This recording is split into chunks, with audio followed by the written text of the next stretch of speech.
Welcome to the Rim Break Rodeo. We hope this video helps. In this video, I will explain how to duplicate arrows in Breath of the Wild.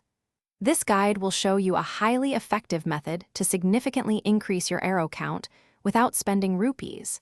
You can easily obtain hundreds of arrows in just a few minutes, making combat and exploration much easier.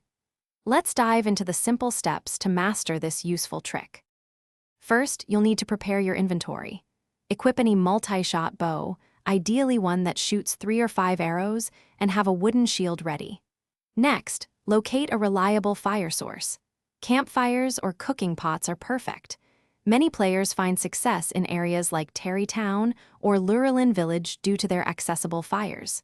This setup is crucial for the duplication process. Once you're set up, stand very close to the fire.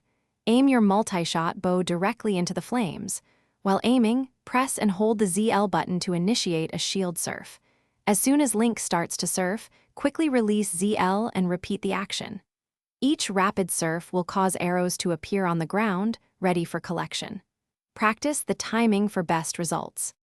After performing the glitch for a short period, simply walk over to collect the arrows that have piled up. Remember, you can carry a maximum of 999 arrows of each type. This technique is effective for all arrow types, including elemental arrows, provided you have at least one to start. Keep repeating the process until your inventory is full. Enjoy your abundant supply. Thanks for watching. Consider subscribing if we helped you.